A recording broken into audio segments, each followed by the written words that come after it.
À la page 56 du chapitre 24 de mes notes de cours, on termine les situations de la section 3.11 de Séguin par une collision élastique en deux dimensions, soit la situation 5, que l'on peut lire à la page 422 de Séguin. Après une première lecture, on en fait une deuxième pour identifier nos données sur une surface horizontale sans frottement. Donc, c'est une information, pas strictement obligatoire pour avoir toute la solution. Deux rondelles de métal subissent une collision élastique. Ça, je risque de l'utiliser, par exemple, dans mon raisonnement. Là. Donc, c'est plus une information pertinente. On nous dit que la première rondelle de la collision pesait 4 kg, se déplace à 2 mètres secondes vers l'est. Vers l'est va être montré sur mon dessin. Donc, n'oublions pas que c'est un problème en deux dimensions. Donc, fondamentalement, je vais avoir mes deux axes de dessinée là, pour résoudre mon problème. Le 2 cm vers l'est, pas 2 cm, mais 2 mètres par seconde vers l'est, puis ma masse A sont ici. La rondelle B de 8 kg, donc j'ai une rondelle B de 8 kg, est immobile, c'est vitesse 0. Donc ma rondelle B va avoir été dessinée plus grosse, ici. Ça, c'est ma collision, donc ma rondelle A est rendue à cet endroit-là. Mon MB, pas de vecteur vitesse initiale. Après la collision, la rondelle A se déplace à 36,9. Donc, haute information, on me dit qu'après la collision, au final, c'est 36,9. Au sud de l'Est. Au sud, là, j'ai pas mis mes S puis nord, mais le X, c'est l'Est, Y, c'est nord. Donc, au sud de l'Est, c'est un vecteur qui est vers ici. Ce qu'on me donne comme valeur, c'est le θ final, moins 36,9 ici. On désire déterminer les modules des vitesses après la collision ainsi que l'orientation de B. Donc, on veut connaître les deux modules de vitesse. Vitesse finale va être combien? Vitesse finale B va être combien? Et aussi l'angle vitesse finale B. Je m'attends à ce que ce soit un angle positif, dans le sens que le principe de conservation de quantité de mouvement, j'avais rien du déplacement positif selon X ici. La quantité de mouvement qu'on avait, c'est MV. Donc, il faut que je conserve ce MV-là. Il n'y avait rien en Y. Donc, à la fin, il va falloir qu'il n'y ait rien en Y. Ça veut dire que la contribution Y vers le bas, ici, va devoir être compensée par une contribution Y vers le haut. Donc, je m'attends à ce que la vitesse finale de B soit vers le haut. Évidemment, M par V, je vais avoir besoin d'un plus petit V avec une plus grosse masse pour égaliser le V de celui-là avec plus grand, avec une plus petite masse. Donc, quel est l'angle final de B? Premier concept à utiliser, c'est du MV qu'on voit comme donnée connue, inconnue. Je vois le principe de conservation de la quantité de mouvement.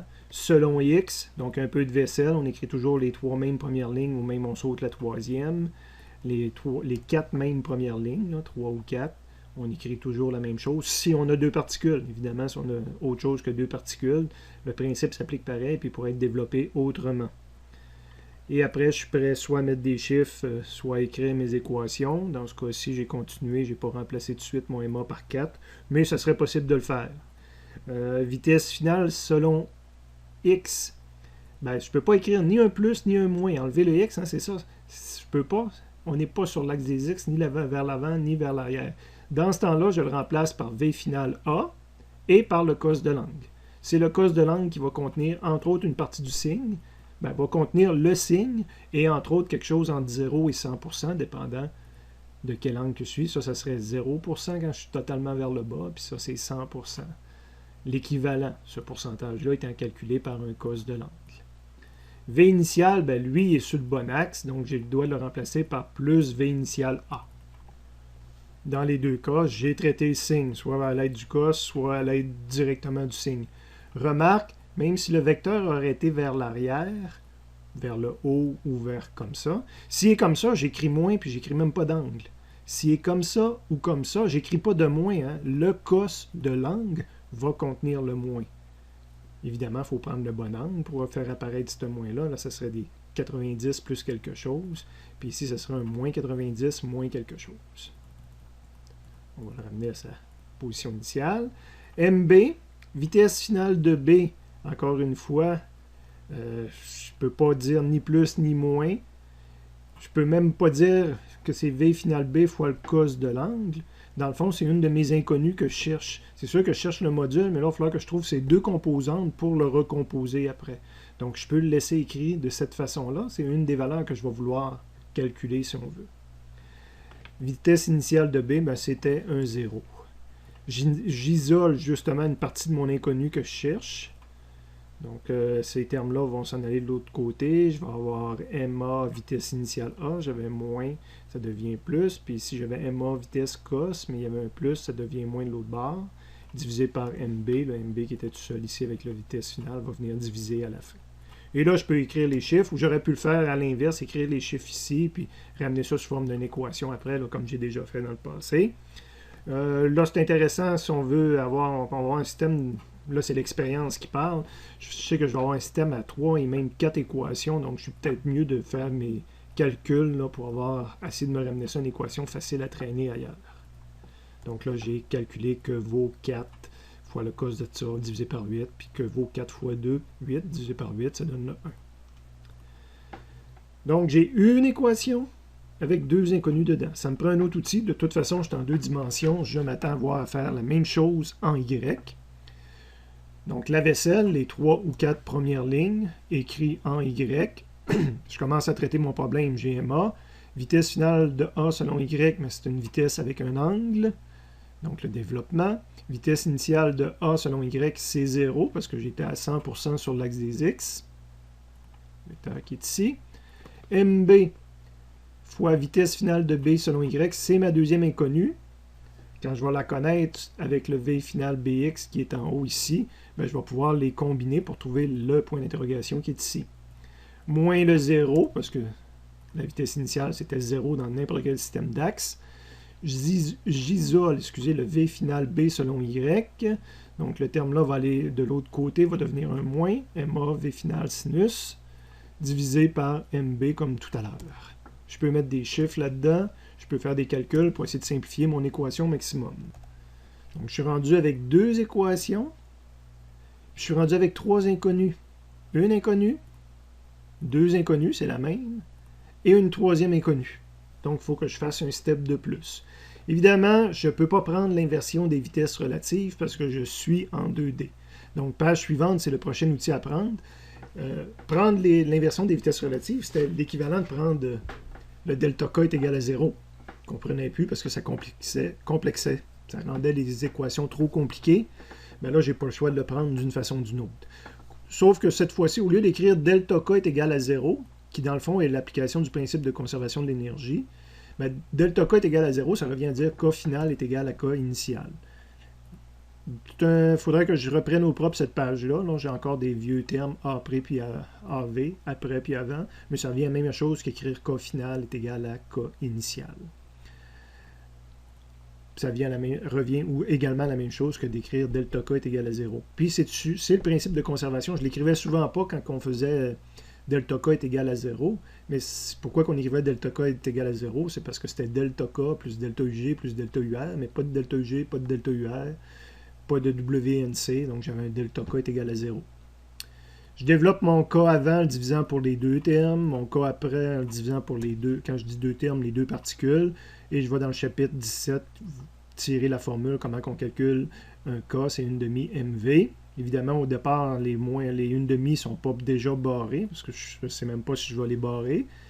Mais je développe mon terme en B, je développe mon terme en A initial, je développe mon terme en B initial, puis là, je m'aperçois que j'ai du 1/2 partout, donc je peux simplifier le 1/2. Je m'aperçois également aussi que la vitesse initiale, c'était 0. 0 au carré donne 0. 0 multiplié par n'importe quoi donne 0. Ici, ce terme-là est égal à 0. J'aurais pu l'écrire à partir de ça immédiatement après cette ligne-là, parce qu'on a le droit de dire qu'il n'y a pas d'énergie cinétique quand on a une vitesse égale à 0. Là-dedans, je vais isoler mon vitesse finale A, ou j'aurais pu isoler vitesse finale B, un des deux. Donc, vitesse finale A. De l'autre côté, j'ai un vitesse initiale A multiplié par MA. J'ai un moins MB vitesse finale B. Ce terme-là est disparu. Puis à la fin, il reste le MA qui vient diviser de l'autre côté. Je peux mettre des chiffres là-dedans. Et je peux calculer les différents termes que j'avais. Puis ça me donne une troisième équation. Et on pourrait penser à 3 inconnus, mais même moi, je le vois comme une troisième équation, puis avec 4 inconnus. Cet inconnu-là était déjà dans mes équations précédentes. Je retourne à la page précédente. Je l'avais ici, puis je l'avais ici. J'avais 2 autres inconnus en plus. Mais là, dans cette troisième équation-là, j'ai encore ça, mais j'ai vitesse finale B au carré, tandis que tantôt, je parlais de BX au carré, puis de BY au carré. C'est comme pour moi une quatrième variable. C'est la combinaison des deux autres. Justement, les combiner, c'est comme ma quatrième équation pour pouvoir me résoudre. Ça prend autant d'équations que d'inconnus. Séguin me présente en passant par comment on appelle ça? Une identité trigonométrique. Mais moi, je ne suis pas bon dans les identités trigonométriques. Les vacances d'enseignant sont trop longues. Après 2 mois, je les ai déjà oubliées. Sauf qu'il faut croire que ça, en 2 mois, je ne l'oublie pas. C'est le théorème de Pythagore ou la recomposition d'un vecteur. Donc, l'hypoténuse au carré est égale aux 2 autres côtés au carré. C'est la recomposition d'un vecteur pour trouver le module d'un vecteur. Donc, j'aurais le droit de prendre la formule d'un module a au carré est égal à ax au carré plus ay au carré, mais appliquer v final b au carré. Donc là, c'est v final bx au carré puis v final by au carré. Donc, ça me donne une quatrième équation pour 4 inconnus. Après ça, il reste des mathématiques. Grosse mathématiques, mais le concept de physique est réglé. Donc, pour le résoudre, ce que j'avais choisi, c'est de... J'avais des équations sur la page précédente pour v final bx au carré, puis v final by au carré. Donc, de prendre l'équation 1 et 2, puis de le ramener dans cette équation 4-là. Donc, j'ai réécrit v final b au carré, puis là, je vais sur la page précédente chercher mes 2 équations qu'on avait mis des chiffres. Je fais un peu de traitement de ça en regroupant les choses qui peuvent être regroupées, en faisant mes multiplications de binômes ici, si on veut. Donc, en bout de ligne, là, je me retrouve avec cette 5e équation-là. J'avais 4 équations, je n'ai utilisé rien que 3 en faisant ça. Donc, il me restait la 3e que je n'ai pas utilisée, qui me donne une équation pour v final a au carré. Ça me donne v final au carré. Si je fais disparaître le v final b au carré en utilisant ça, je vais avoir rien que du v final a dans mon terme. Donc, je vais mettre cette nouvelle 5e-là. J'aurais pu la mettre en rouge comme ça pour la montrer plus clairement. Cette 5e dans la 3e. Donc, la 3e, c'est v final ici. V final au carré est égal à 4. Je vais avoir mon 4 moins 2, puis v final b au carré, mais ça va être le terme qui est ici. Puis après ça, c'est des mathématiques, de rentrer mon 2 à l'intérieur, d'isoler, pas d'isoler, de regrouper, parce que là, je vais avoir du v final au carré, puis du v final, donc de regrouper ça pour égal à 0, pour m'apercevoir que c'est l'équivalent de ax carré plus bx plus c est égal à 0, de résoudre ça à l'aide du moins b plus ou moins b2 moins 4ac sur 2a, donc de l'appliquer à mon terme en faisant le remplacement d'un moins b, c'est moins 1.6, b2 moins 4a, c'est 1.5, le c c'est moins 2, divisé par 2a, de m'apercevoir que je peux avoir 2 valeurs possibles, 1,81, donc c'est une valeur possible, et la vitesse finale de moins 0.74, donc une vitesse négative, ça ne m'intéresse pas. Pourquoi? Je pourrais répondre que, étant donné que j'ai développé à l'aide d'un module, qu'un module, c'est pas supposé être négatif, mais quand on éliminait, il y avait toujours la possibilité de dire que je me suis trompé en dessinant le vecteur au départ. Puis qu'il faudrait le voir comme une inversion. Il faudrait que j'inverse le vecteur, que j'enlève le signe, puis j'inverse le vecteur. Mais il faut se demander que, habituellement, il y a une signification physique quand on l'élimine, dire que c'est impossible que ce soit cette valeur-là. Je vais aller étudier le dessin quelques secondes à la page 56. Première des choses, dire que je l'ai mal positionné. Au lieu d'être là, il aurait pu être dans ce quadrant-là, si on veut. Sauf que ça, c'est juste de faire de la symétrie. Là. Si je le mets par en haut, v final b, je le dessinerai par en bas parce que je veux annuler la composante y en bout de ligne pour le système. Donc, c'est juste, ça ferait de la symétrie. J'arriverai exactement au même. Donc, il me reste de dire que je me suis complètement gouré puis qu'il est vers l'arrière. C'est ça l'inversion du module. Encore une fois, le voir en bas ou en haut, c'est juste de faire de la symétrie par rapport à y. Mais de dire qu'il est par en arrière, ça voudrait dire, entre autres, puis surtout que j'ai une petite particule qui frappe une grosse, s'il est vers l'arrière, puis il faut que je conserve ce que j'avais au départ. Donc j'avais un MV avec un V positif au départ, puis là je suis rendu avec un MV avec du V vers l'arrière. Il va falloir que ce vecteur-là soit beaucoup grand vers l'avant pour battre la contribution vers l'arrière puis revenir égal à celui-là. Je ne sais pas si vous m'avez suivi. Là. Je prendrai le temps de le réécouter 2-3 fois s'il faut. Stop à recule. Mais c'est ça que ça voudrait dire. Si jamais le vecteur est vers l'arrière, il va falloir que lui, ce vecteur-là, soit beaucoup plus grand pour compenser quand j'additionne selon x, je retombe sur celui-là.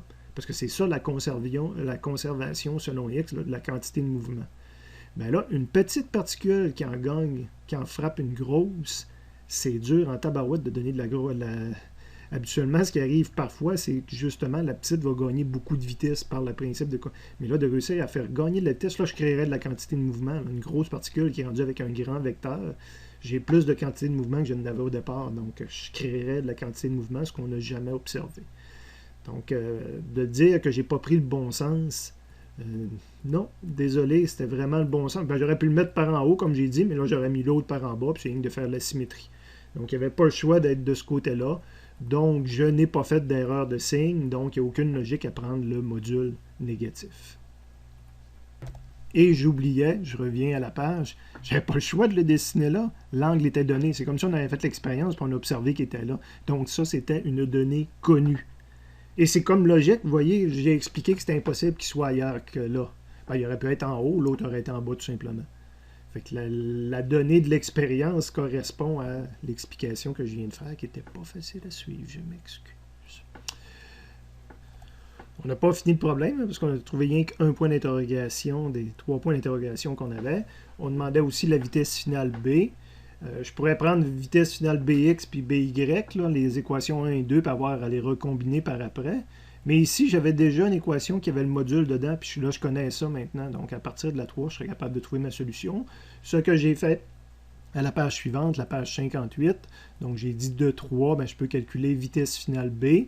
Ça va me faire prendre la racine. Évidemment, c'est un module.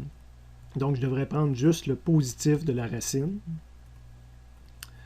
Et isoler le V final B là-dedans, ben, le 4 va aller de l'autre côté. Ça va faire V final moins 4, puis divisé par moins 2, si je ne me trompe pas. C'était pas un multiplié, c'est vrai, mon 4. Excusez, quand le 4 s'en va là-bas, ça devient un moins 4. Donc, V final. Pourquoi tu l'as appelé AP ici? Que de confusion. Un instant. Désolé, j'ai fait ma correction, donc j'ai commencé par appeler ça V final. Puis effectivement, de ce côté-ci, j'avais le moins. Fait que si je veux faire partir le moins, ce terme-là est rendu de ce côté-ci. Il devrait devenir un plus. Lui, il va aller de ce côté-là, va devenir un moins. Donc c'est pour ça que sur la prochaine page, lorsqu'on regarde mon résultat, donc j'ai 4 moins V final A, puis lui était devenu positif de ce côté-là, c'était moins 2, il est devenu plus 2, puis le 2 vient diviser à la fin.